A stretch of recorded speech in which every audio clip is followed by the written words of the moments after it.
Welcome back, guys. It's been a minute. Welcome back to Jack Howard Color, the podcast. Today's guest, I'm really excited to have on board. I've been following her for a while now, and she's a dynamite, if ever there is one. So, Gina Sicard, welcome. I am Bianca. Welcome to the podcast. How are you? I'm good. How are you? Thank you so much for having me. Oh, it's absolute joy. I'm glad that I'm back with somebody super strong and really doing things. But for those of you who don't know her, I've got this long list to tell you of some of her achievements. So she's the director of hair color education for Rusk, right? Which is brilliant. So we can talk color here. An international educator, which I love that. So there's lots of stories of travel and things. A top earning salon owner. And I think this is going to be a great conversation to have for us as we're in this moment where money is tight and ways in which we can work smarter and faster. You're a business life coach, which I love. You're known, right? This one makes me giggle for your honest, blunt and comedic approach to education and empowerment. And I really enjoy watching the way in which you do that because it feels real to me. And then you own the Network Salon, which I'm hoping to come to. And you also own Network Yoga, which really ties into some of the stuff that I'm doing at the moment. So my goodness, that's huge, right? Yes, I wear a lot of hats. I do a lot of things. So it keeps me really busy, but it's definitely been a journey to get here. And I'm super grateful for it because I like to stay busy and I like to always be evolving. And sometimes when I get an idea and they say, if you see it, you can do it. There's some things that have just stuck with me, like dreams that I've had, and it's really cool to see them come to fruition. So I love it.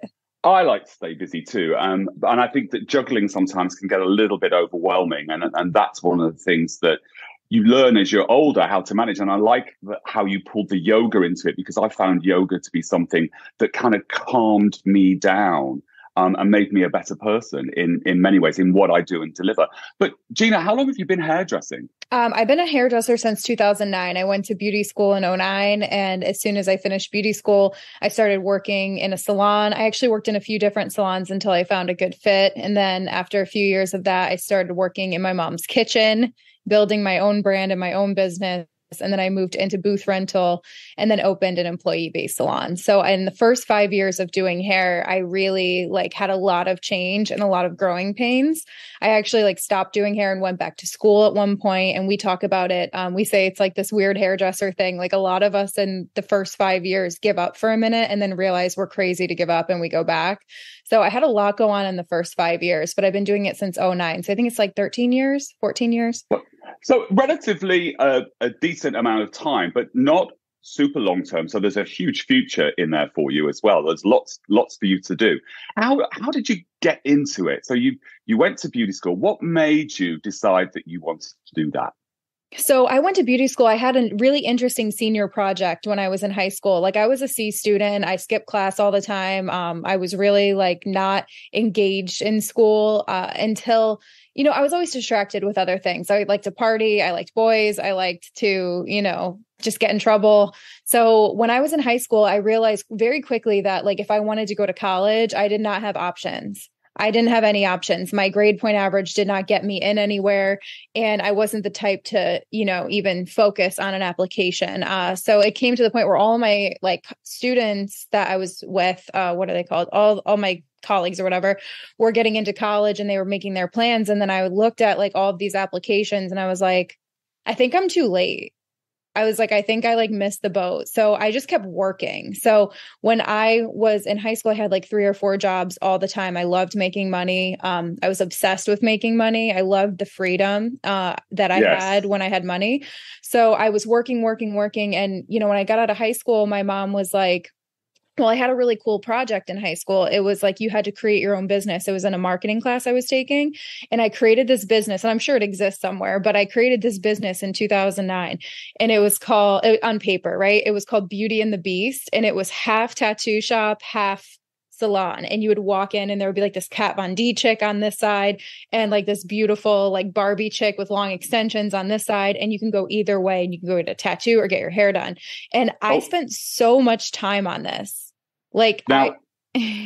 Sorry, I want to slow you down, right? Because that to me is really interesting, because now in 2022 going into 2023, this whole kind of collaboration, people working together, it's commonplace.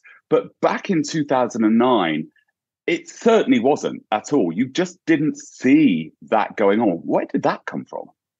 I don't know. I just really loved tattoos. Like I had my first tattoo when I was 14. I have a lot of tattoos.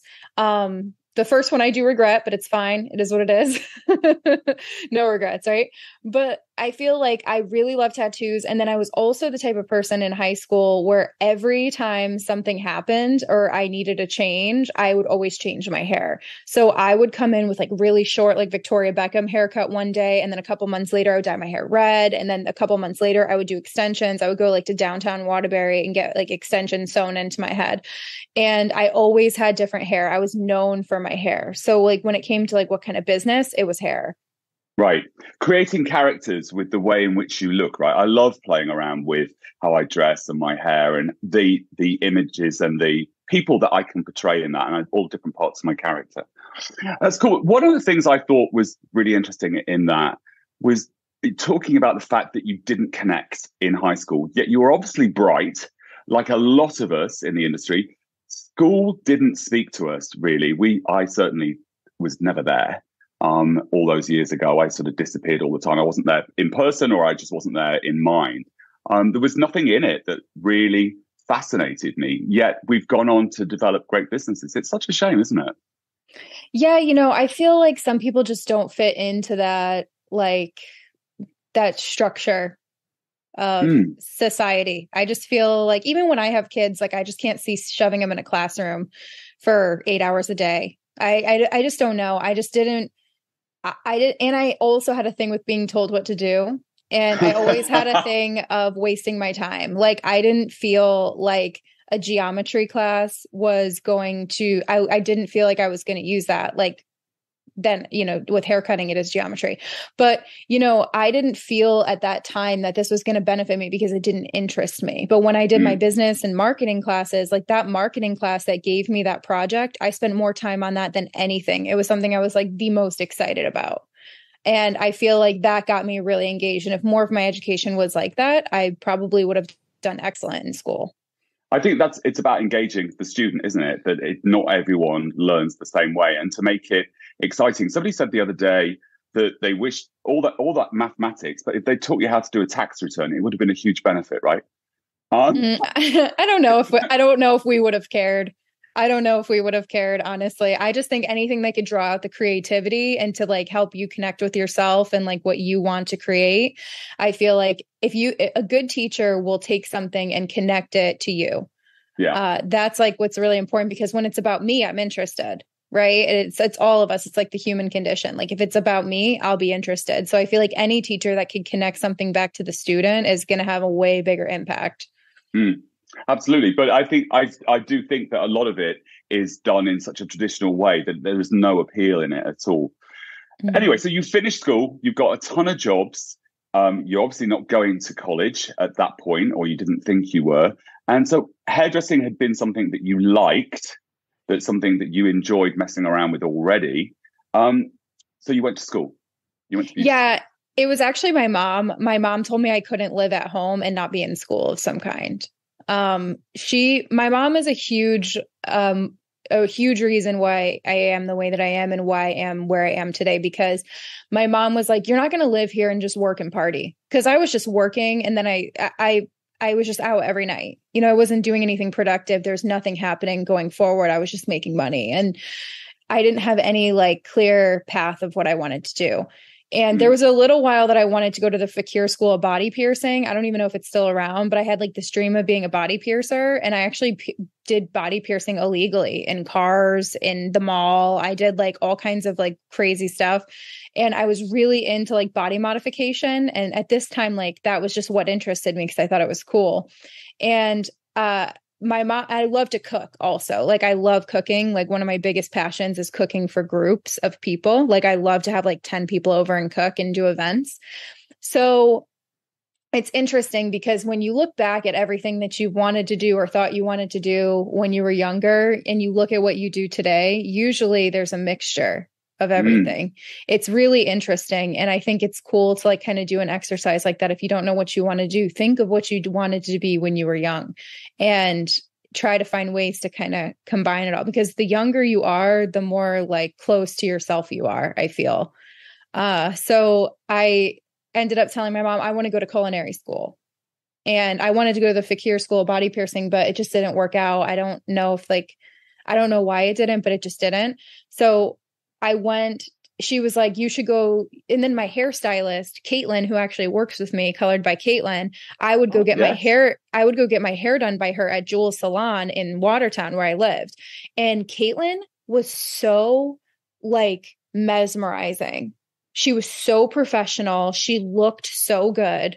She was really good at doing hair. And it was like my favorite part of my life to like go get my hair done with her. And she always talked about the school that she went to. And I ended up, my mom went and saw her too. My mom's like, we're going to the school and you're going to take a tour. And I was like, fine. So I took a tour, and for the first time, I started to really see like I could do that. I'm interested in that. Like that could be me. I felt like it was realistic for me. You know, I would love to be a plastic surgeon. That's something that I've always wanted to do. But like the thought of 12 years in school, like it's not realistic for me. I wouldn't be interested. You know, I would lose interest really quickly. So I took the tour and I signed up for the August class that was starting right after high school. So I started school like at 17. Right. And at beauty school where you are, is that 18 months, 15 months? It was a year. I did full-time 9 to 5, Tuesday through Saturday. Right. Did it in a year. Nice to get that kind of piece over with.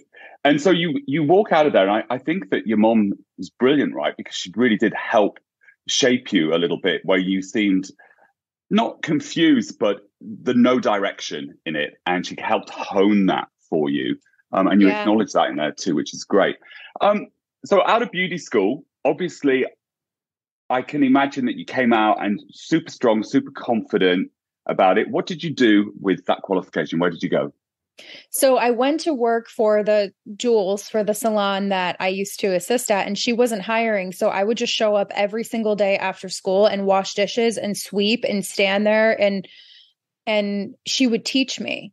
You know, but I didn't get paid, and there was no opportunity for me to be paid. I've never been paid an hourly rate from that salon ever.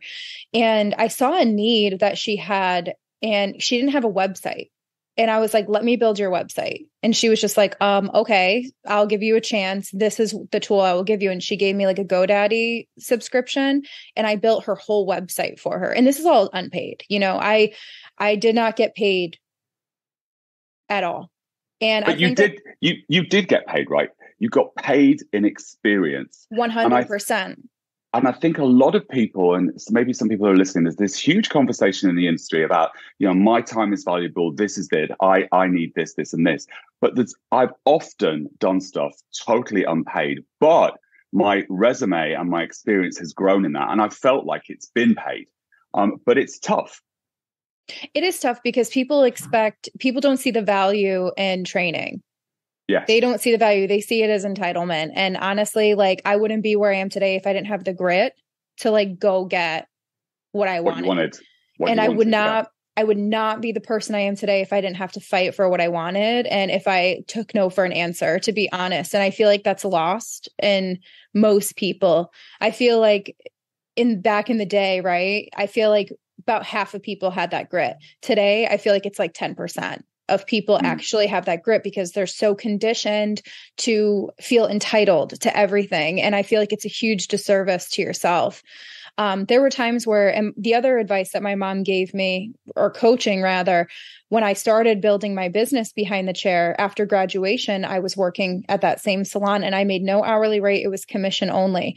And I was like, I can't pay my bills. I can't do this. I can't do that. And I wanted to say that that's very much an American experience, that there's no hourly rate, it's commission only, which is great if you're busy.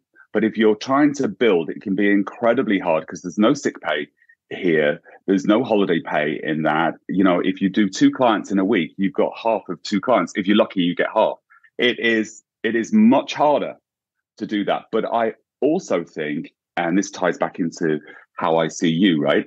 That if you're determined, you will turn up at the beginning of the day and you'll stay all day because somebody might walk through, somebody might not be might want an extra service, you pick up as you go along, but you have to really hustle. And there's no fallback and pillow of the hourly rate in there. And I think that makes a huge difference. I don't necessarily think it's for everybody, but for people like yourself and me, it certainly shaped me and made me better.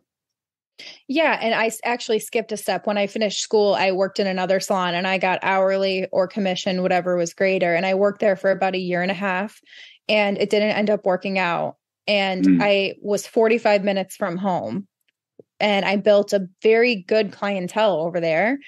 And I ended up leaving and I took the last $600 I had in my bank account and I signed up for bartending school. And I went to bartending school. And when I started working at Jules, she gave me commission only. And then I was a bartender at night. So I worked like 10 to 4 and then I would bartend until 1 or 2 in the morning.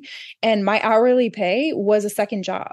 I really worked like 16-hour days to get the experience. So we have another thing in common because when I first went to London, I wasn't making much money at all. And I was very young. And I worked in a gay bar in a nightclub serving beers. And that was how I made extra money. And I did that 3 nights a week until 3 in the morning and then went to work the next day. And it was hard. Yeah, I worked in fine dining as a bartender and I got some I looked at it as like, I'm going to work in the nicest bar I possibly can. And I'm going to build my hair business from my second job. And I did. So clever. So clever. Yeah, I did. It worked. And I always looked good behind the bar because like as a hairstylist, like we always like look the part, right? So I would come straight from work looking the part and I would always have something interesting with my hair and people would talk to me about it or ask me about it. And I would be like, I'm actually a hairstylist. Here's my card. And they would come into the salon and that's how I built my hair business. Yeah, all before social media, we had to do it very differently. But I still believe that if you're trying to build in an area, like I'm in DC, right? Go to events, go and mix, go and talk to people, go to the places where you want your clientele. Yeah. And my mom, like I said, I was getting to it before, but like she gave me the best advice. Anytime I would complain about money or anytime I would complain about like not being where I wanted to be, she would be like, you need to go out and pound the effing pavement. Yes. And that advice, like, I hear that. Like, if I don't have what I want, I'm not doing enough to get it. Like nobody's going to come hand it to me. Nobody's going to come like, be like, here, Gina, here are all your dreams. This doesn't work like that. So I worked really hard. I had flyers I put on cars. I went out and just talked to people. Anywhere I saw someone that I liked their hair, I would give them my card. Every restaurant, I would put my card in there and actually talk to the waitress. I'd be like, I'm a hairstylist. I love your hair, blah, blah, blah. And I would leave my card for her and some kind of incentive to come in. So yeah. Pound the pavement, right? Absolutely. I think that you said something really cool in there too. Oh my God, there's loads of nuggets in here already. The whole idea about dreams, right? Everyone has dreams, but very few people have an action plan to go get those dreams. It's just dreams.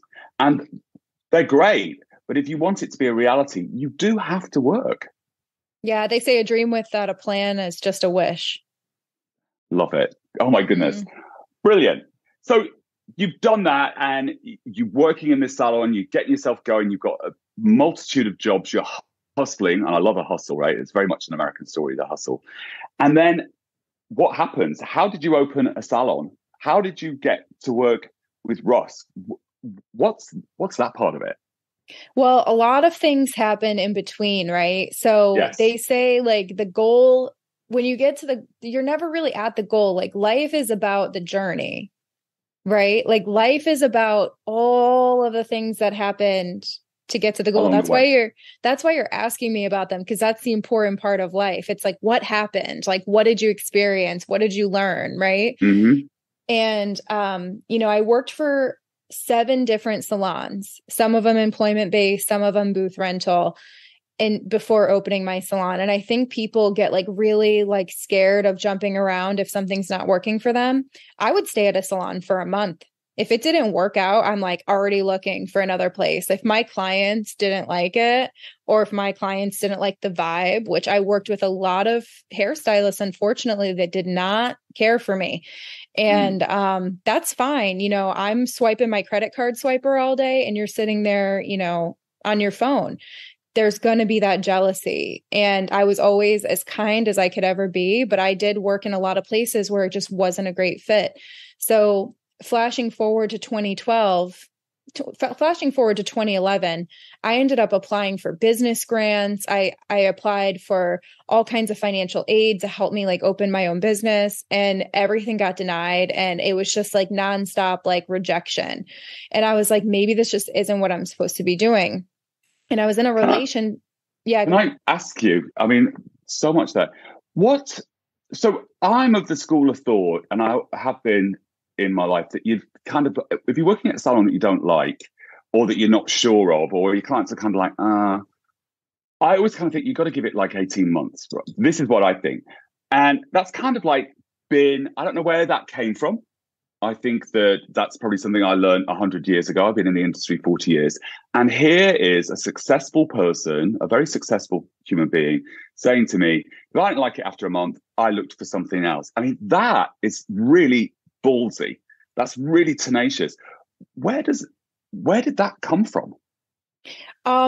Being uncomfortable in like a negative way. Like growth is from discomfort, right? So yes. It's different than, you know, having to put in the work and give it a try. Like I've worked in a lot of salons where I was mistreated. One of the salons I worked at, like I was literally not allowed to work regular hours. I was renting a chair 2 days a week and going to school. And then like anytime I had to work like past 9 o'clock, like if I had a transformation or something, the owner would come and stand there and stare at me until I was done. And he was a male and very creepy. And my clients were like, this is creepy. And I was like, I know. So I moved from there across the street, and I double booked. You know, so right. I double booked and I was always busy. And one of my clients was in the waiting room and she said, the owner is literally up there talking about you. And I was like, what did she say? And she said, you'll never make it because of how you book. And I was like, that is so weird that you have the balls to talk in front of my guests to me. And I was like, this isn't going to work. And then I moved to a different place. And I told the girl, I was like, I'm opening my own salon. I'm saving money. I'm not going to be here forever. I'm just looking for a place to do hair. And I worked in the salon, and the artist behind me, his name was Mario. Oh my God, this guy, he was like 80 years old, still doing hair. Like, God bless him. Like, I really liked him, but he would talk like crap about me right next to me to his clients and being like, all she does is put tinfoil in people's hair. That's not being a real hairdresser, blah, blah, blah, blah.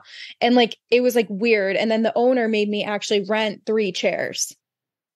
So because you were doing 3 clients at a time, right? Yes. Oh so God. I was like, this is not sustainable. It was almost just like God was pushing me into, like, if he was pushing my urgency. I was like, I need my own place.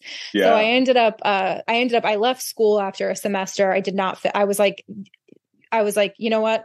I definitely don't want to go to school. I'm never going to wonder, should I have gone to school? I went back, and it was all because of a stupid relationship I was in where he wanted me to bring in benefits. And I was like, well, hair's not really working out that great. Maybe I'll do social work. It was like a stupid thing. And I feel like a lot of hairstylists do try something else, and then they realize they run back to the industry because they realize even if it's hard in the industry, at least they're doing what they love. Mm-hmm. So after that, I had just saved money in that 3-chair salon I was renting. I saved so much money. I didn't spend a penny. Right. And I just took all of my money. I had about 30 grand, and I signed a lease in the salon. It was a terrible building, not a great location, 2nd floor, needed a full build out. And I was like, you know what?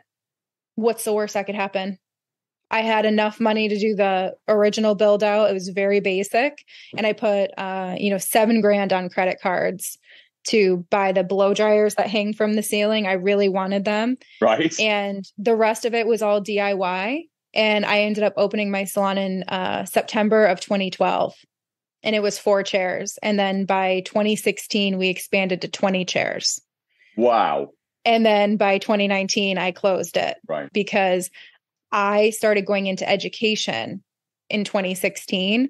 And I realized that being an employee-based salon owner, I have nothing but respect for them. But to me, my dream was to be an educator. but I love being a salon owner. I wanted to just find a different way to do it. And that's why I have the network, which we opened in 2019, which is all booth rental and an education space. So I really like over that time, I figured out exactly what I wanted and what I didn't want. And I tried to make something custom for me. And something that works for you as well. So education, I mean, the network salon you host, I'm hoping to come there next year as well. You host events and stuff. You've got this big space, which is amazing. You're going to love it. I'm looking forward to it. How did you get into an interest in education? What was it that clicked for you in that? Training my assistants. Right. In my employee-based salon, I trained all of my assistants from beauty school. I only hired out of beauty school. So I would go to beauty school, I would teach classes for free, and then I would have a bunch of little angels come up to me and be like, I want to work with you. And I'd be like, come apply, come interview. And we would do, the assistants would be with me 40 hours a week behind the chair, getting their butts kicked. They were working I gave them, I would say 3 years of hands-on experience in a year. Like the amount of people they touched working with me gave them such accelerated experience. And I taught them everything. And while they're there, I had them start filming for me. And this is when Instagram first started. You know, I was always on Facebook. I was doing Facebook Live. I did my first Facebook Live this year. I've never done one before. And I did it for a brand. And I'm like, what do you do? Yeah. Oh my God. I was never afraid to go live or to post because, I mean, what's the worst that could happen? You know, I've had people leave crazy comments and everything. And I just like have the perspective. Like, I love myself. I love my work. I love my business. And if somebody has something negative to say, they just don't love themselves to like just scroll by. You know, you don't have to, you don't have to always speak your opinion, especially if it's unkind. So I really don't take what anybody says too personally. There are some things that might bother me for a minute, but like I can come right back and just be like, no, the devil trying to take me away from my goal. Like, no, not gonna let someone else's opinion deter me from my goal. I agree with you. It's just that it was a platform that I hadn't really used, and I was just like, wow, what button do you press? And I go live, and you occasionally get a troll, but most of the time people are engaged and happy to be there. And I think the worst thing that can go wrong is that your connection gets lost, and you have to say, oh, sorry, that isn't working today. I mean, that's the worst. 100%. So the way in which the English train is very different to the way the Americans train. And so English, a lot of young people, they assist in the salon at a young age. And there are a lot of complaints about the fact that they don't learn anything. They're used as cleaning crew and all of that. And I can totally understand that. How I trained back in the 80s is very different to how people want to train in the 21st century. And I love the fact that in America, you can go and get your paperwork finished in a year or 15 months or how many hours it takes in whatever state. But then when you come out, there's an opportunity to assist as a qualified hairdresser, because you can't just come out of beauty school. Well, you can come out of beauty school and go into a booth, but I think that it can be very lonely. And you come out only with a small skill set. So to have the opportunity to come with a dynamic hairdresser who really is like, right, this is how we do it. This is how I do it. And if you want to join me, you're going to do it with me. And to get those young people and bring them on and give them everything that you have. And I think that's the key, to give them everything that you know. And also they bring this different thing with them. Like, so you could clever, get them to start filming. They're more comfortable with it. They've got different ways of looking at it. I think I love that way.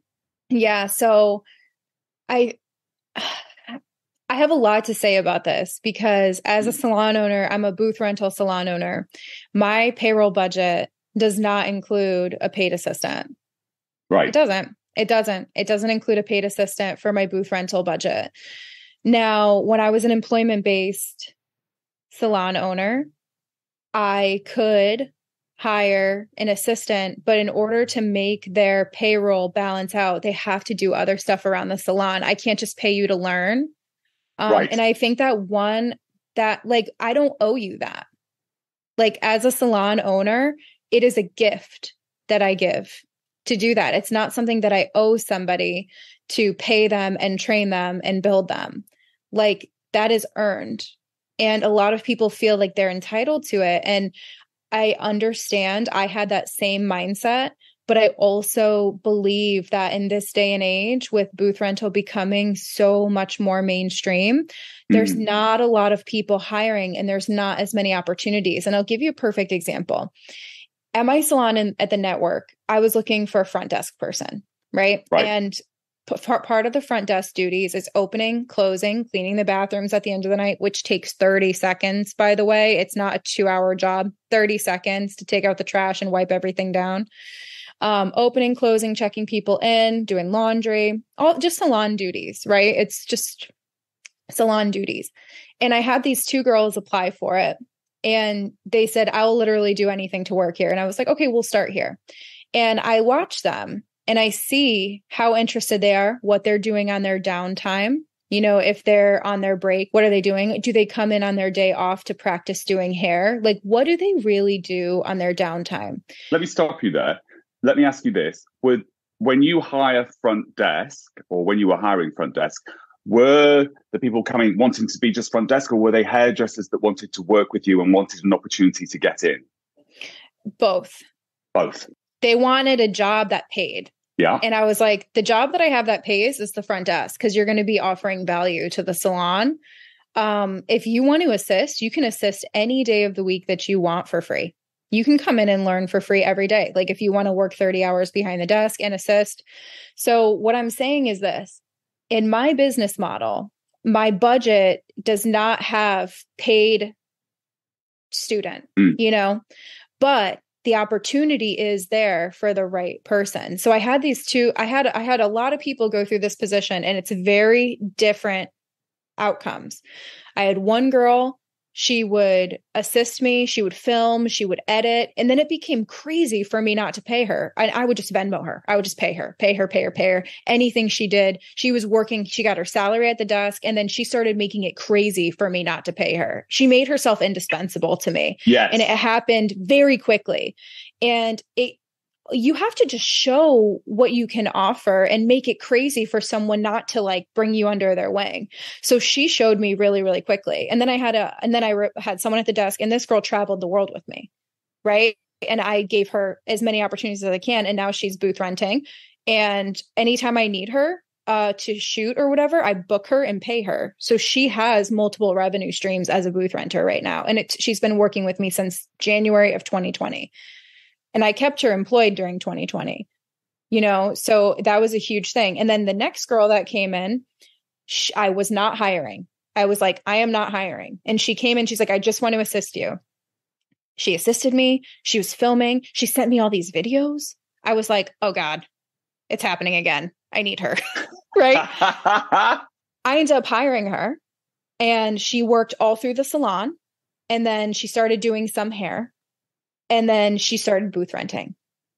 And currently she's leaving behind the chair to be my brand manager full time. Amazing salary, amazing opportunities. And then you have another one who will start, and they'll work there for 2 weeks, and they'll complain that they have to clean the bathroom. And I'm just like, you're never going to have that opportunity, because you won't even prove that you want to be here. And I think that there's sometimes where we might get an opportunity and it might not be perfect in the first 5 minutes, but that's when I say, like you said, Jack, give it 18 months, give it time, prove that you want to be there, prove that you're crazy about this industry, add value. Don't just expect somebody to come to you and be like, let me show you everything I know so that you can leave within 2 years. That's just not realistic. It's not realistic at all. And I agree with you. I still fold towels. If I'm not doing something, me too, and there's some towels that need folding, I fold them. I still, and I think people are kind of shocked when they see it, clean a toilet. I don't mind. Me too. I don't want a client walking into a dirty toilet, because that's a reflection on me, right? And so that's called team. And I've had assistants who don't really want to be there, and it's no good for me. And I've had other assistants who've given me blood, sweat, and tears, filmed for me, gone on to win awards, doing really well, doing stuff. And they're the ones that have the passion and the joy, and they work above and beyond.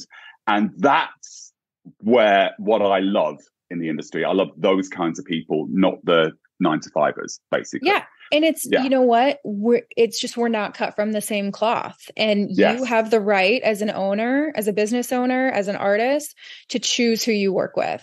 And if you're new in the industry, I always tell people like, you have to try, like you have to like really add value. And I think that newer artists need to develop other skills besides hair, like photography, video editing. These are very basic skills now that I honestly like wouldn't even hire someone if they didn't know how to use a TikTok or, if you have like social media on your resume, you have a foot in the door. Yes. And it's an easy skill to learn on YouTube or Skillshare or something. And like you will get so many more opportunities by having more to offer than just standing there waiting to be trained. Yeah, absolutely. I mean, you have to bring something to the table. I agree. And people think I'm toxic for this. People think, Do they? Oh yeah, people give me so much crap about it. I posted something, I would never invest in someone who thought they were above cleaning a toilet. And I said that because I responded to that. Yeah, I had a girl quit over it. I had a girl quit over it. And like, she like posted this whole thing about it. And I was just like, you're embarrassing yourself because if you have a problem cleaning a toilet, you're never going to be a salon owner. No. Like as a salon owner, I do a lot of dirty work. And so I think people forget that the client experience, right? That's what brings people back. And it's a 360. It's from point of entry to reception, to how the stylist greets them, to what happens at the shampoo bowl, but also the cup of coffee, the toilet, how the salon looks, the whole thing. It's not just what you do physically on their hair. They might love it, but there are things that put people off and think, well, actually, I can go and get this done somewhere else and it's cleaner. And so that's why it's important that we all know that we can still clean a toilet. I can clean a toilet at home. I can clean one at work. And if it's really grotty, I can put some rubber gloves on. Yeah. And it's like, not like this takes more than like 2 minutes. People act like it takes 2 hours out of the day and it's such a it's like, I'm so deprived or I'm so like, whatever. And I'm just like, dude, grow up. If I go in the bathroom and it's gross, I'll spend 2 minutes in there cleaning and just make sure, you know what I mean? But I think that the other thing to like, there's so much I could talk about with this because people will say, well, what does that have to do with my training doing hair? And I literally, it's a discipline. It's a discipline. I'm literally like, I want to tell them like, you're not going to be good at doing hair unless you practice on your day off. Like what you do at work is like 10% of what your success will be. Like come in on your day off and take models. Those models will become clients. Practice doing foils at home when you're sitting there watching TV. Built like all of the things like skill wise, that comes with repetition. A paycheck comes from providing, like when I sign a paycheck, I'm paying for services. So like, it's really important that if you want to be great doing hair, it comes with the hours that you're actually practicing doing hair. Most of the time, you're not going to get all of those hours in your first year as a hairstylist. And if you do, you're going to be shampooing until your hands are bloody. Like if you want that kind of experience, that's one thing. But if you really want to be great at color, bust out a few doll heads every week, bust out a few models every week. That's going to get you that accelerated experience. It's not going to happen by mistake.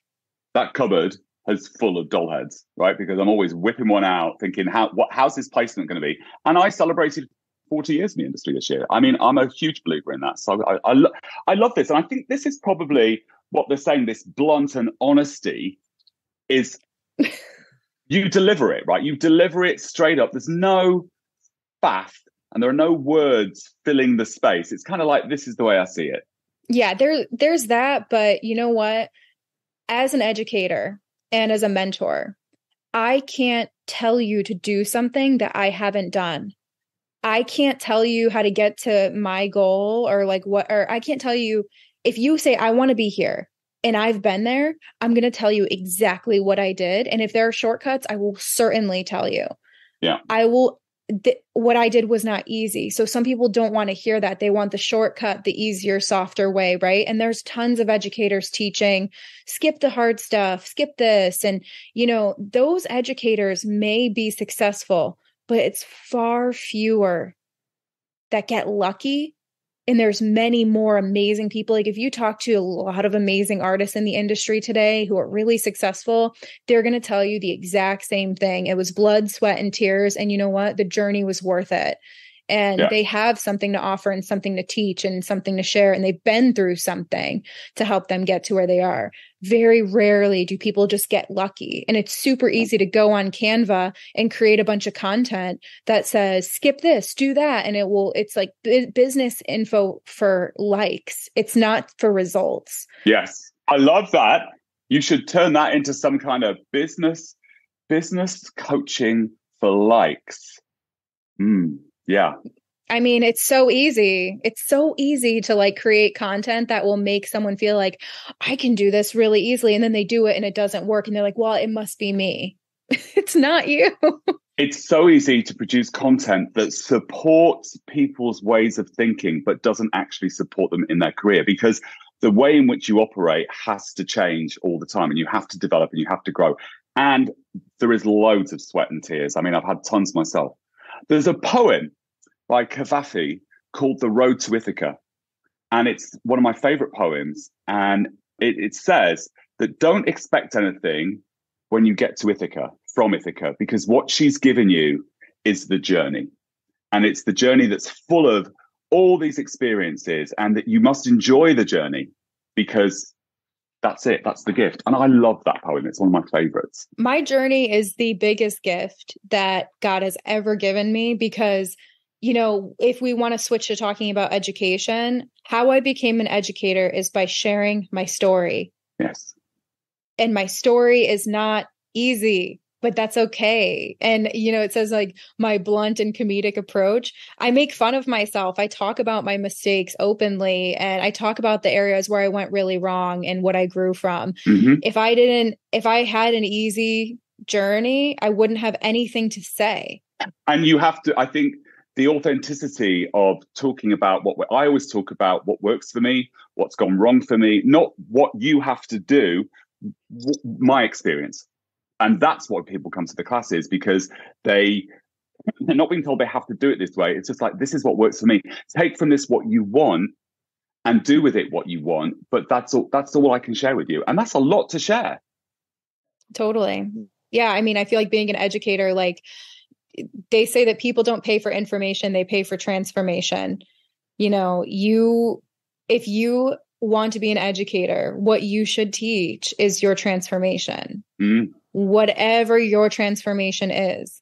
You know, I went from X to Y to Z, and this is how I did it. And though there's so many people who want your transformation, you just need to find them, and you need to talk about stuff that you actually have experienced, because it will be more authentic naturally, because you already went through it, you know? Yeah, absolutely. And you can own the conversation because it's yours.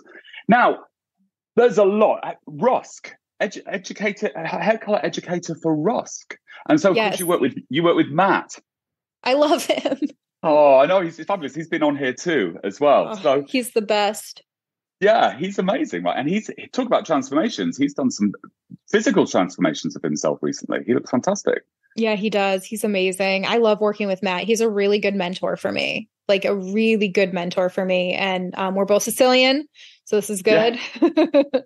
But no, working with Rusk happened like super by accident. I was working with a bunch of different brands over the years. I've worked with so many brands. Like, I think we have an amazing product all around. Like, all these brands are amazing.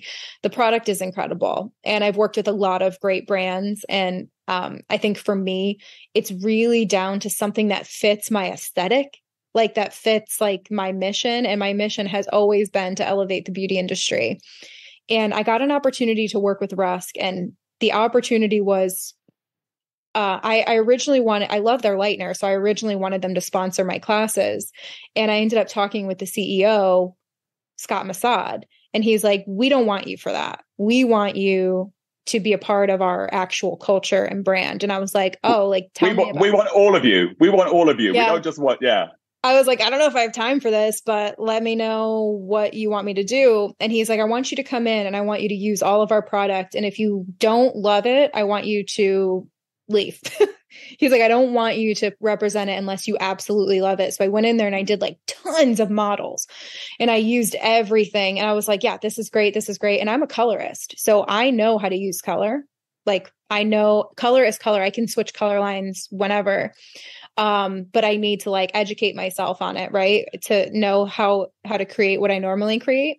And I ended up doing like a day with them and I loved everything. And what I loved the most was the team there. Like everybody, their whole mission is to elevate the beauty industry. They just want to help people be better, from their technical content to the business content to the whole like mood behind everything. I was like, I definitely feel comfortable here. And I feel like I'll be taken seriously here because I'm so serious about helping hairstylists and so are they. So, and then working with Matt was a huge part of it because him and I are definitely cut from the same cloth. Right. Like, and I was like, I'm going to go for this. I don't know how much time it's going to take, but I was able to get something that worked really well for my schedule because I'm traveling and teaching all the time. Like I'm an educator first. Nothing is going to take that. Nothing is going to come before that. Your 2023 schedule looks absolutely crazy already. Yeah. And that's just the first 4 months of the year. Yes. Yeah. It looks great. I mean, I admire that. So I think that working with a brand, I like working with one brand, but I do think that it has to fit your taste level and who you are as an educator and who you want to be too. And the other piece of it that I think is really important is that it can be incredibly lonely as an educator. And when a brand is with you and there's a great team behind you, everyone is cheering everyone else on because each person behind it, we might be the face of a brand, but behind that, there's a whole ton of people working really, really hard trying to put it all together. And that camaraderie and that sort of same mission goal, I think is incredibly important and really lovely when you find it. Yeah, it really is. I think that the most important thing for me, the reason why I work with a brand is to provide more free education to hairstylists. Like, I love that brands put so much effort behind education and the shows and like all of those things. So I like to have as many resources as possible. Like maybe someone can't afford to come to my class, but there's other education I can give them. That's why I do a lot on my podcast, my YouTube channel, like all of those things. I have so much free education. Yeah. And I try to give an option for everybody. So the brand work is really great to offer more resources to hairstylists. So it's just amazing. Yeah, I love it. Absolutely love it. Now, before we go, I think we've been on for 50 minutes. We've been chatting away. And I feel like I need part 2 already, right? So, I mean, so get ready for the next request. Covered so much, but the yoga piece. Yeah, the yoga network yoga. And you actually do that live, right? You have people all join in online. Well, no, we actually do it in person right now, but I am going to be doing some online stuff. I am going to be doing some online stuff. I am so freaking busy. I am trying so hard to do everything, but I sometimes have to go one thing at a time to make sure it's like quality. But the yoga studio, we're open in Southington, Connecticut. It's in the salon. So when you walk into the salon, the yoga studio is a part of the salon. Right. And we do 25 classes a week. We do yoga, bar, kickboxing, Zumba. We have all kinds of fitness, but we have 25 classes a week. We have the best prices ever because we want to make yoga accessible to everybody. And the studio's been open for a year and it's doing so well, like so amazing. But we will have an online membership available soon. Let me just tell you about yoga, right? So yoga, I always feel like when I go to a yoga class that I'm 6'3", I'm massive. And I always feel like there are like millions of blonde 5'3" women that can stick their heads between the legs. And there's me struggling in the back somewhere. But I had a slight leg injury this year. It got really, really tight and the hip was killing me. And I'm like, oh my God, this is old age. And somebody said, get some yoga doing. So I went, and getting into pigeon was just like, to begin with, it was impossible, but I persevered and I can do it. And I couldn't breathe properly and all of that. But, oh my God.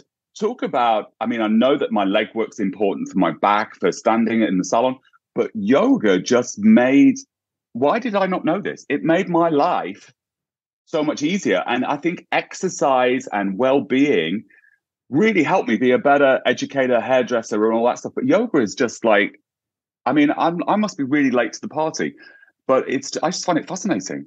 It's amazing. So yoga, the definition of yoga is now. So yoga is all about being in the present moment. And one of the tools we use in yoga to be in the present movement is asana, which is connecting our breath to our movement. So connecting your breath to your movement puts you in the present moment. And that's the definition of yoga. Yoga is now. So when you go to a yoga class for an hour, especially in my classes and at my studio, it is not about flexibility. We do not ever push someone to be more flexible than they are. And we honestly don't promote stretching and flexibility. We promote strength, stability, and mobility. Because yes, mobility. Yeah. It's so important. And just because you can't put yourself into a pretzel does not mean that you would not love a yoga class. It might be hard for you though, because you're not used to now. You're used to what's going on tomorrow? What's going on after this? What did I do today? What happened yesterday? Me being sort of Peter Perfect and wanting to get it right the first time is always my struggle in everything else. So why wouldn't that be my struggle in yoga? But what I found with it, and one of the biggest benefits has been for me, is the fact that I can clear my head. And that suddenly, because you're saying it's in the now, right? And that suddenly all that stuff just disappears and the focus is just on that. And I leave feeling so much more relaxed. It's amazing. Yeah, we're built for that. We are built to, we are not built for the crazy life full of notifications. I'm anti-notification, by the way. I don't have any notifications on. I don't either. I turned all mine off about 3-4 years ago. I turned them all off, and it's been the best thing I've ever done. I get to it when I do. Yeah, but we're not built for that. And yoga just gives you that now. So thank you. Thank you. Listen, I am so glad that you invited us into your bedroom today. Oh my God. I didn't know it was going to be video, but this is the most quiet place in my house right now. So I was like, I'm just going to go in here. So everyone, welcome to my bedroom. I might start setting up my podcast from Jack in bed, and I love it. A breakfast thing. But thank you so much for bringing so great a conversation to the table today. I really enjoyed getting to know you a little bit better. And I definitely think later on in the year, I'm going to ask you back for part 2, because there's just so much. Well, I have to have you on my podcast. So I'm going to send you an invite and we'll do an episode on mine too. I love that. Because now I need to hear your whole story. Oh my goodness. Well, you might need 2 episodes or 3. But thanks again for coming so much. And just really great conversation. I love the go-get attitude and make it happen attitude that you have. I really admire that. So thanks again. Yeah, it's my pleasure. And, anybody listening, just know I say everything with out of love and respect. And I want people to be successful in their own way, whatever their dreams may be. And the only thing I have to say is what I did and my mistakes. And I hope that this episode benefited you in some way. And I hope to meet you in one of my classes. I hope you listen to my podcast, and I hope to see you someday, maybe even in my mastermind group. So thank you all for listening. I appreciate you. Thank you, Jack, for having me. And I hope you all have an amazing day. Thank you so much. So I hope you enjoyed this podcast as much as I did making it for you. Don't forget to subscribe on your channel that you download your podcasts from. iTunes is my favorite, but I know there are others out there. And also, if you want to follow me on stories on Instagram, it's jackhowardcolor, COLOR, the American way, not the English way. And on Facebook, it's jackhowardcolor, COLOR. And my website is www.jackhowardcolor, COLOR.com.